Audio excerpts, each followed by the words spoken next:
Hathor, meaning domain of Horus, was the ancient Egyptian goddess of joy, feminine love, and motherhood. She was closely associated, or was the successor, to Mahet Weret, the celestial cow goddess, or ancient sky goddess, who was perceived as being responsible for bringing the floods to the Nile, which fertilized the land.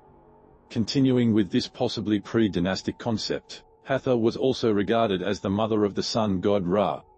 As for her name referring to the domain of Horus, Hathor possibly comes from the Egyptian myth of Horus, one of the prominent Egyptian gods, and how he entered her mouth to rest and then again come back at dawn.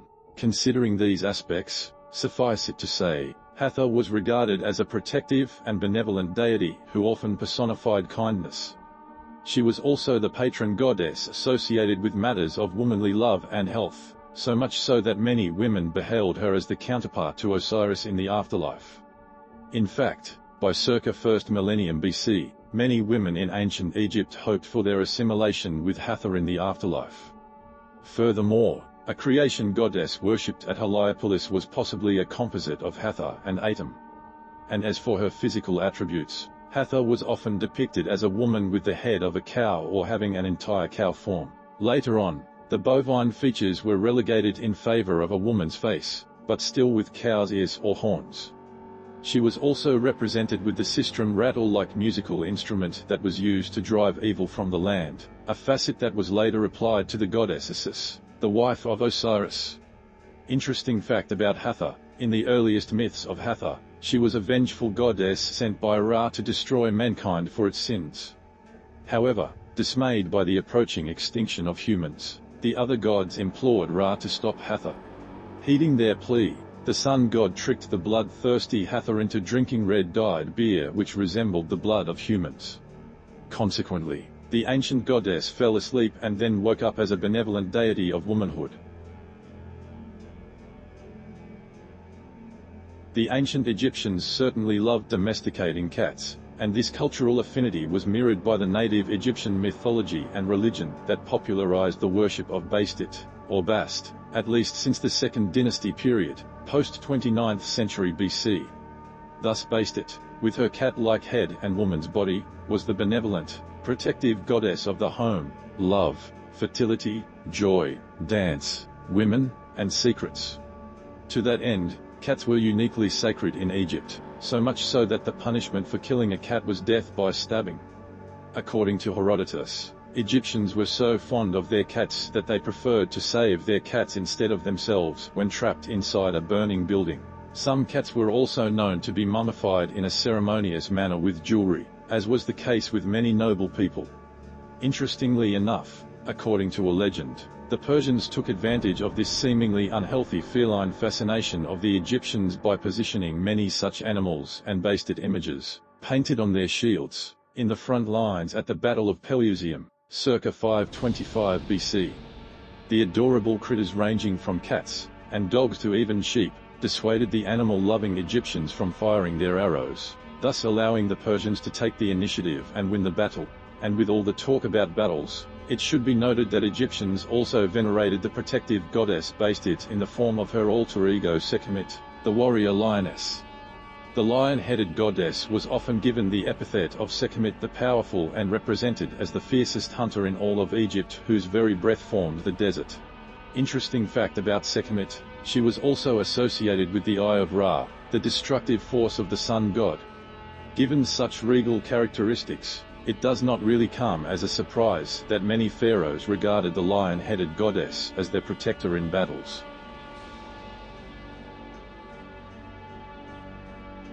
Maat, or Mayet, was the Egyptian goddess of truth, justice, and the cosmic order, alluding to the Egyptian concept of Maat, who was responsible for regulating both the stars and the seasons. Venerated as an important deity during the Old Kingdom period, circa 27th century, 22nd century BC, she was considered the daughter of Atum, or Ra, and as such implied the superiority of order, justice, and even harmony. Thus the concept of Maat was seen as a guideline for human behavior that would conform to the will of the gods. Thus in the process of establishing a universal order, This cosmic balance was also reflected in the studies of the ancient Egyptian astronomers who charted the Earth's orbit with the celestial paths of the stars and other planets. Simply put, this nature of balance was perceived as a principle that was to be adopted in their daily lives, which in turn established the virtues of truth, family life, and the belief system centered around the various deities. Consequently, the monstrous serpent god Atet, associated with chaos, was perceived as the opposite force to the very nature of Maat. And when it comes to her physical appearance, Maat was often depicted as a winged woman with an ostrich feather on her head. This apparel had symbolic significance since the feather of Maat was the instrumental object in the weighing of the heart ceremony in the afterlife.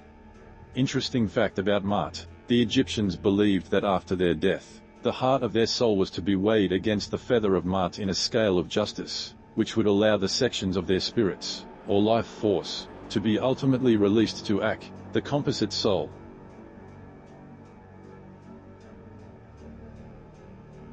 Ptah was the personification of creation. He was also one of the gods of ancient Egypt who formed the Triad of Memphis, along with his spouse Sekhmet and daughter Nefertum. In essence, Ptah was perceived as the ultimate creator who not only fashioned the universe but also breathed life into the entities populating the world. Ptah was also hailed as the self-created one, thus suggesting his specific role in creation, as opposed to the all-encompassing nature of the aforementioned Amun-Ra. To that end, Ptah was regarded as the patron god of sculptors, painters, builders, and other artisans. This allusion to his nature as a master architect possibly also played a part in inspiring a few aspects of Christian theology and Masonic elements. As for his physical nature, Ptah was often depicted as a mummified bearded man with green skin. His arms were kept free to hold a scepter, and his overall profile contained the three powerful symbols of ancient Egyptian religion: the was scepter, the sign of life, Ankh, and the Djed pillar. In Egyptian history, these motifs suggested the combined essence of his creative prowess, the power, life-giving ability, and stability. Interesting fact about Ptah: suffice it to say, Ptah was a major god in ancient Egypt. In fact, the very name Egypt, derived from Greek Aegyptos, was originally borrowed from Mikata, corresponding to Egyptian Ka-Ptah or Temple of the Soul of Ptah, inside this religious sanctuary in Memphis. Ptah was the head of the triad of gods worshipped.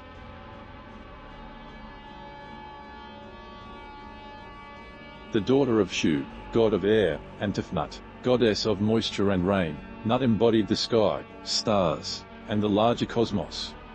In that regard, she was often represented with an overarching body over the earth, which, in turn, was personified by Nut's brother and husband Geb, the earth god.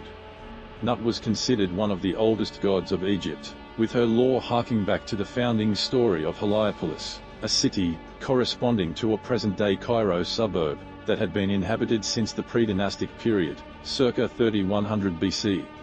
One hypothesis relates to how she was initially regarded as the goddess of the nighttime sky but later embodied the entire heavenly sky. Mythical narratives from ancient Egypt pertain to how Nut, as the sky goddess, mates with her husband Geb, the god of the earth, to give birth to a host of powerful gods like Osiris, Isis, and Set. But the birthings had to be hidden from Ra, embodying the sun, who decreed that Nut couldn't use any days of the year for giving birth. That is because he feared that his throne might be usurped by the successive generation born out of the union of the sky and the earth. However, the god Thoth appeared and came to Nut's rescue by adding 5 more epagomenal days in a year, which originally comprised 360 days. He achieved the feat by tricking Khonsu, the god of moon, and thus the births are given for 5 days illuminated by the moonlight instead of the sun. Nut was usually depicted wearing a water pot headdress with the water pot sign signifying her very name. Interesting fact about Nut: the goddess was often associated with the coffin or sarcophagi because it was believed that Nut was the protector of the dead on their journey to the afterlife.